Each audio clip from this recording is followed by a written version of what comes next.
নমস্কার, আপনারা দেখছেন বিডি নিউজ। নদিয়া জেলায় 17টি আসনে 2021 বিধানসভাতে নির্বাচন ফলাফল: তৃণমূল 8টি, বিজেপি 9টি, অন্যান্য একটিও না। করিমপুর সম্ভাব্য জয়ী তৃণমূল কংগ্রেস। তেহট্ট সম্ভাব্য জয়ী তৃণমূল কংগ্রেস।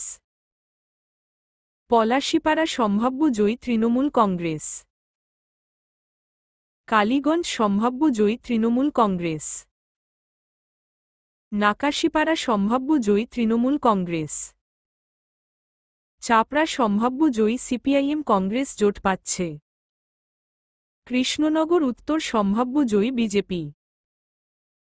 কৃষ্ণনগর দক্ষিণ সম্ভাব্য জয়ী বিজেপি।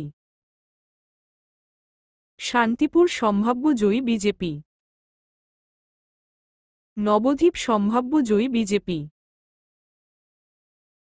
রানাঘাট সম্ভাব্য জয়ী বিজেপি। রানাঘাট উত্তর পশ্চিম সম্ভাব্য জয়ী বিজেপি।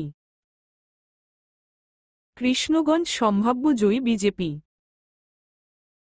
রানাঘাট উত্তর পূর্ব সম্ভাব্য জয়ী বিজেপি। চাকদহ সম্ভাব্য জয়ী বিজেপি। হরিণঘাটা সম্ভাব্য জয়ী বিজেপি। কল্যাণী সম্ভাব্য জয়ী বিজেপি। নদিয়া জেলায় 17টি আসনের মধ্যে সম্ভাব্য ফলাফল হল: তৃণমূল 6টি আসন, বিজেপি 10টি আসন, অন্যান্য একটি আসন। আমাদের ভিডিওটি ভালো লাগলে লাইক করবেন, শেয়ার করবেন এবং সাবস্ক্রাইব করবেন।